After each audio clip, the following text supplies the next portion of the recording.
Divinity Mask Damn Indestructible. So the character Dan, he is in the Black Sun organization. It is kind of like the Navy SEAL organization mixed with like the CIA, mixed with some really cool stuff. If you can picture it from other movies, we're trying to do like the Ethan Hunt for Mission Impossible, similar feel to it.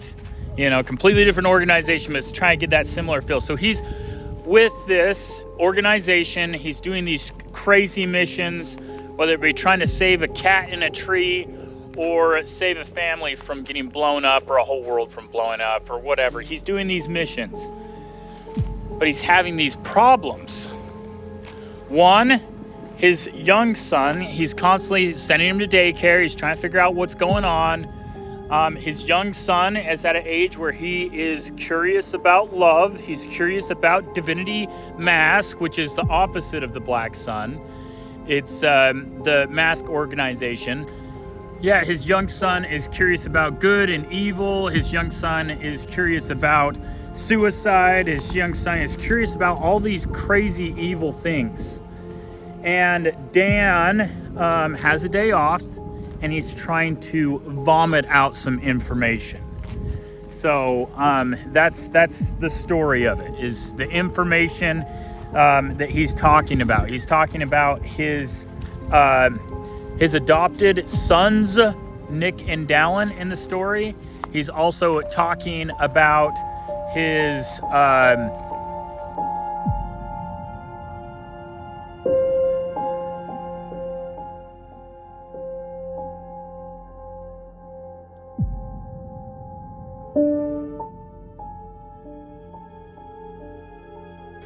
and as he's divulging this information or this story, he has all this other stuff that's happening. So, like for instance, he was accused of murdering his wife. He was accused of so many different things. So he's trying to tell the story and give information, more of a PG-13 version of different stuff. And this is just the obstacles that he's going through.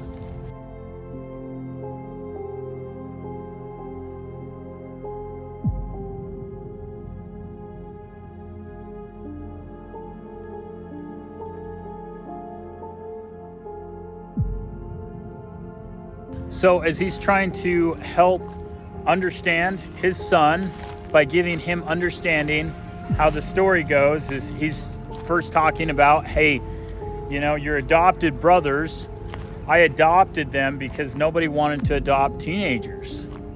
So he's trying to tell that, and then from that point on, he's talking about how Nick, Dan's son, or Dan's older adopted son, of how he more found himself. So he's going more in depth with how did Nick survive? Stuff like that.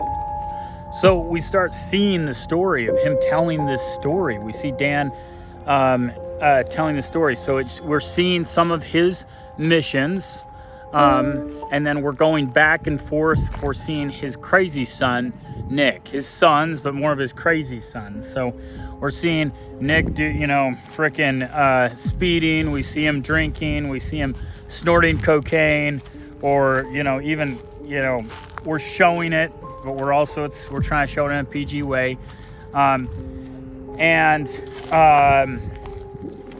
We continue to see him destroy stuff, mess up his life, different stuff like that. And then we see Dan's missions. And we see Dan doing different missions. He's trying to solve different stuff. We see all this stuff.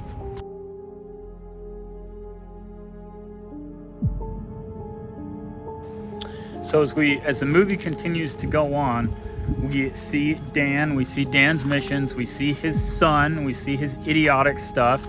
We see Dan then also being masked, a good mask of trying to be a janitor so they don't think that he's a part of the Black Sun, or he doesn't look intimidating. So we see him cleaning up different stuff in the locker room, different stuff like that. We then see the naughties of Nick, his son, of making out in the locker room. And then Nick getting in a lot of trouble. He gets caught.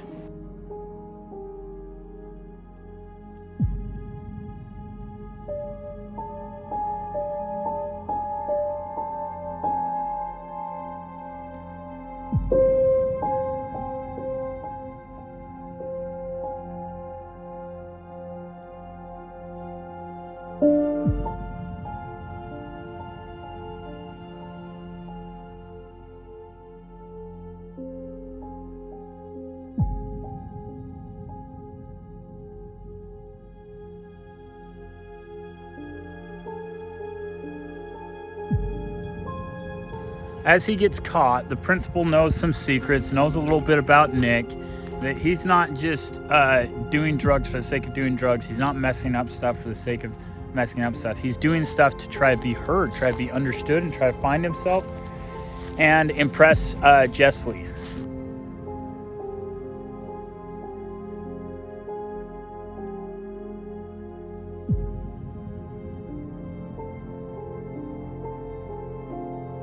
So since the principal knows Nick, the character, motives, he is trying to figure out what punishment he should do.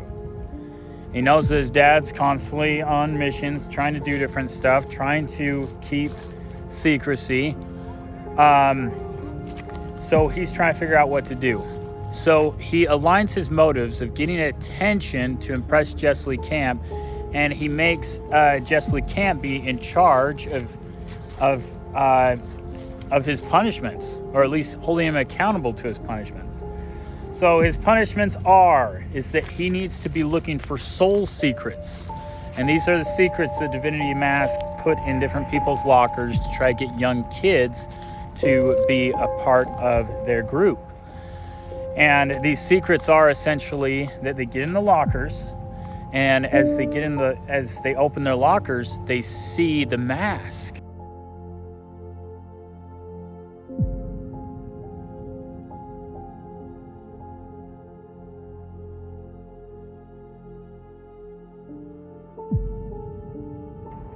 And as they see the mask, they are then possessed, kind of like hypnotized. And this mask is trying to take control of them. And it's telling them, hey, either you join us, or we're going to make you kill yourself. We're going to make you end yourself. So this is how, everybody in the Black Sun organization, which is Dan's fighting in, that's a part of, is trying to just prevent different soul secrets. They haven't come out much, but prevention dimensions. So Nick is on that patrol of just opening lockers, trying to make sure that there's no soul secrets, no mask. And Jessley is holding him accountable.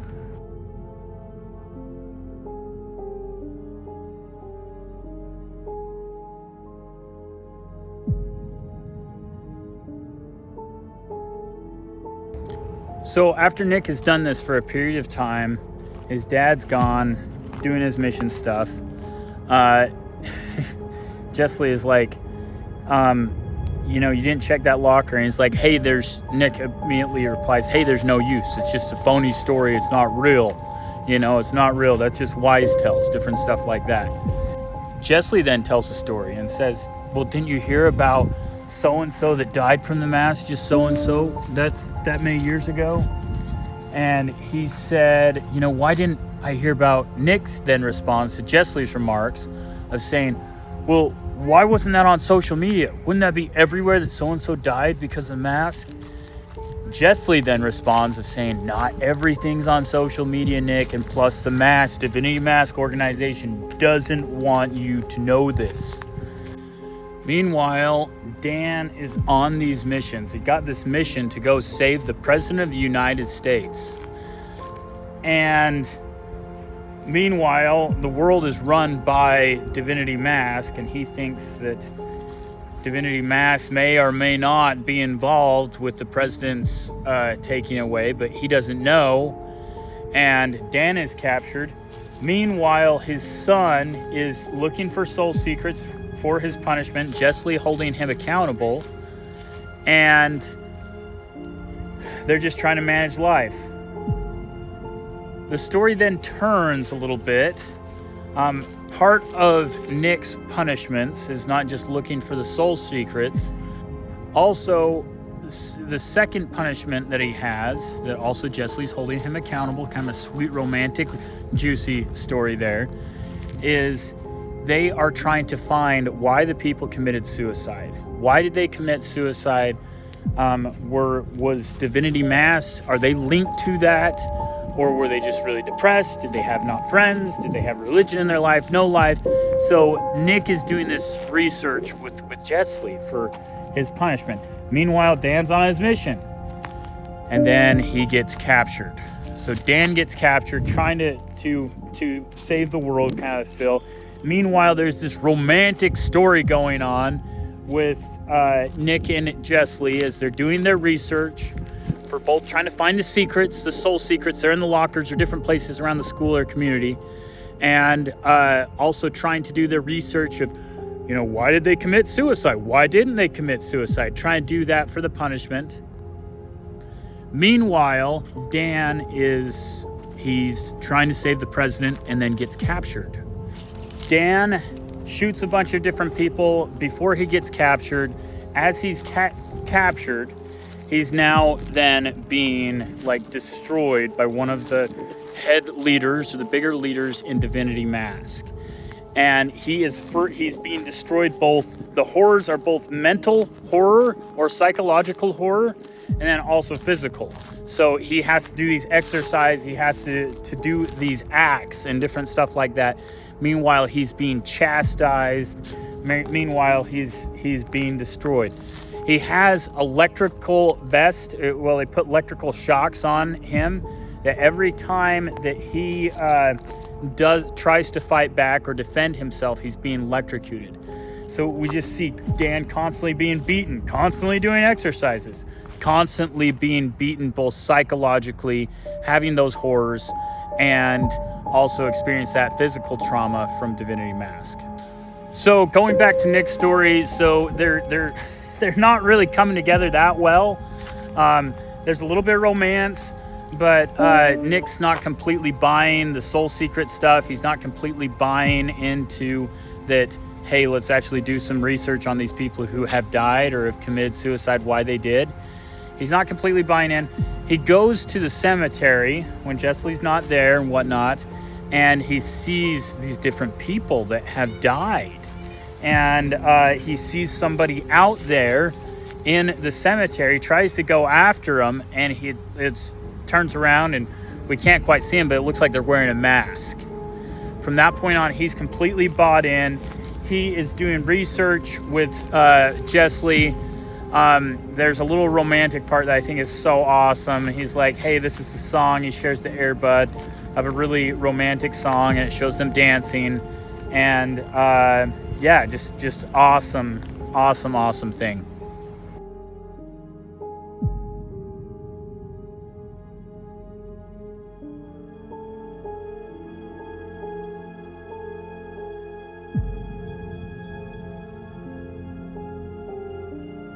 Meanwhile, we flip back to Dan's story. He continues to be tortured, electrocuted, beaten, psychological horrors. He's experiencing all this stuff.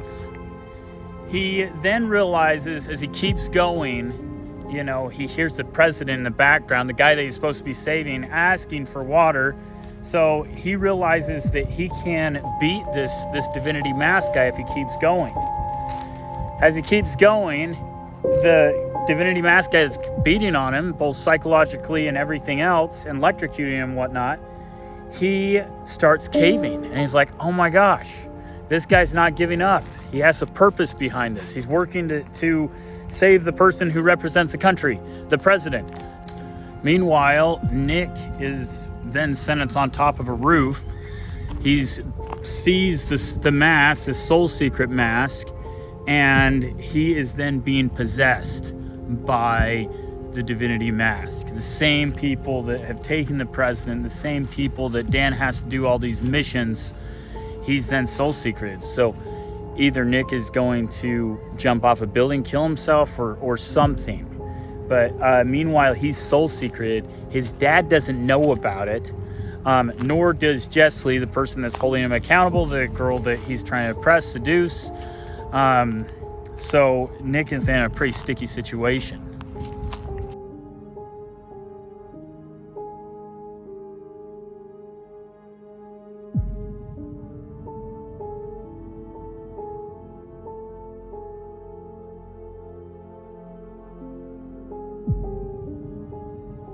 Nick's situation continues. He can't even sleep. He can't even be on social media like he used to and be where everybody loves him because he's the bad boy. So he's in a toxic place. He has nightmares at night.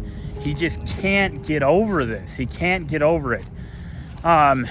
He then has this one dream after a horrifying dream. Something of a higher power, something. If he climbs, if he seeks higher ground, he'll be able to survive. So as Dan is being beaten, tortured, he then is also being tortured by his son. So now one of the head guys of Divinity Mask knows that Dan's adopted son, Nick, that's not too many years different from him, is being tortured. And he's saying, hey, look, I don't know if he's alive, but, you know, if you don't do this, I'll have to kill your son. If you don't do these push-ups. So he's continuing to, torture continues for Dan. But the good thing is that Dan, through being obedient to this Divinity Mask head honcho guy, trying to resist but gets electrocuted, he's able to get him water.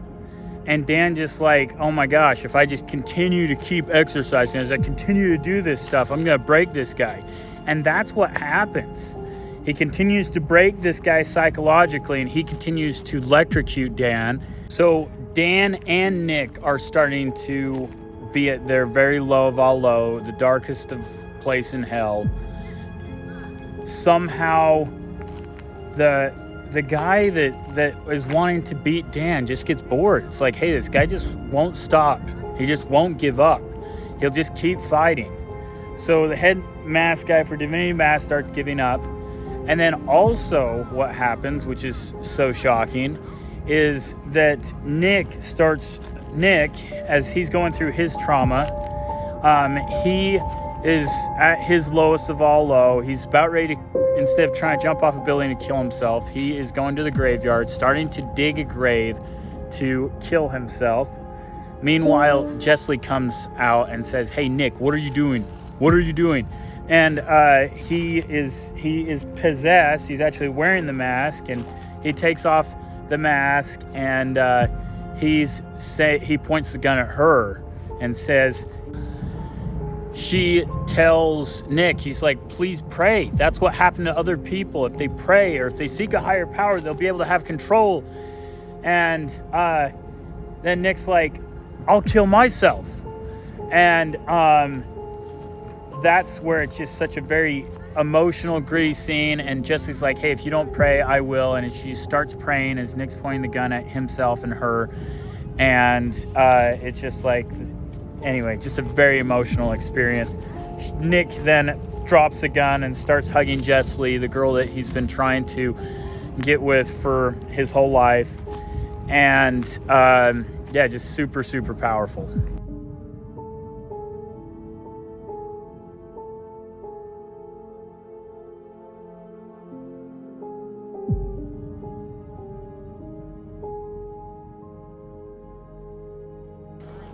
So after Nick gets saved by the love of God and the miracle of Jessley somehow loving him, even though he's trying to kill her, Dan is then the Joker, crazy mask guy that's torturing him, just gives up. He then, that's when the story comes back to Dan telling these stories with his son, his biological son, Tux. And that's when they start experiencing their own journey, their own horrors. And the story that Dan's told is actually becoming present. It's becoming real.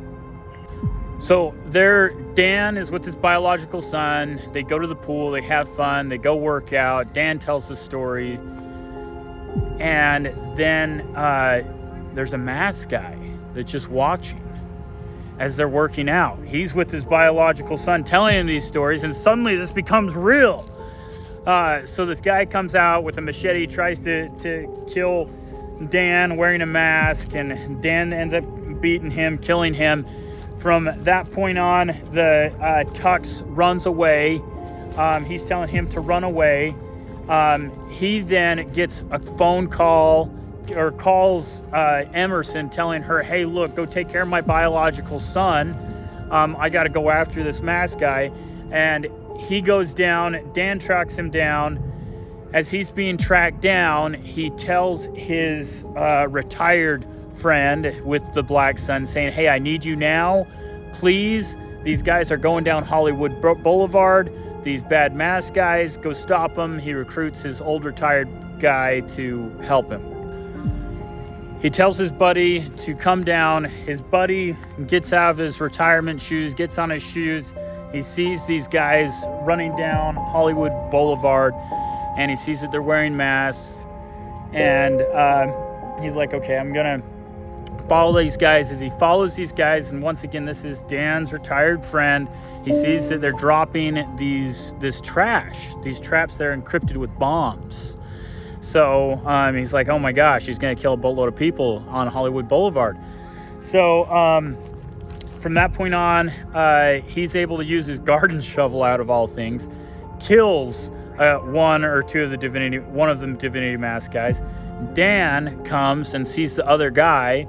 Meanwhile, Olivia's taking care of his biological son. Dan runs this stupid mask guy. It just hits him in the wall, kills him. And anyway, it was kind of a cool reunion there.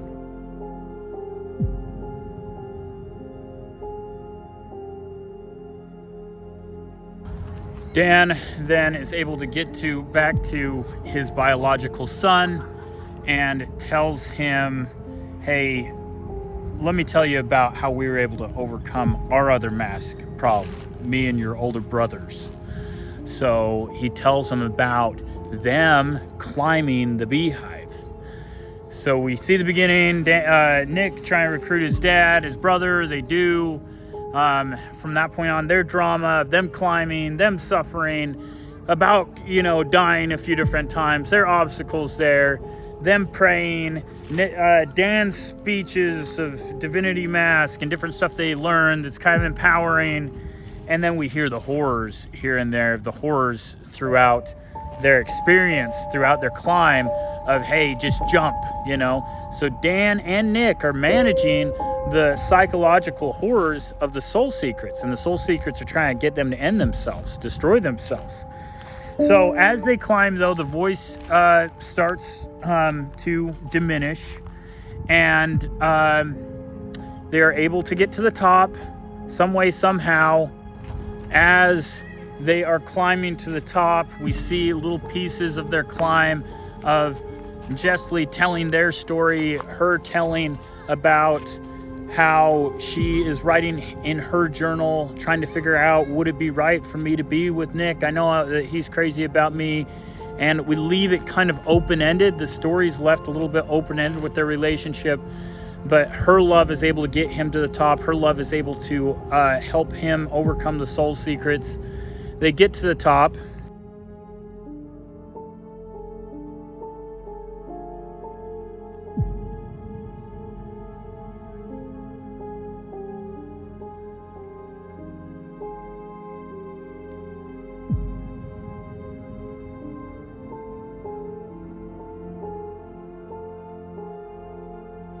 After they get to the top, we then see that Dan has another mission. Nick continues his life. Dan is then back to his biological son, where he's telling these stories. He's telling him to, all right, it's time for you to go to bed, whatever. He's saying more stories. He's then telling him, hey, it's time for you to live your own story, your own life. And they start going to sleep. Then we see that the mask continues, kind of leaves the audience for part 2 of Divinity Mask, whatever. And that's the synopsis of everything. That's the synopsis of the story.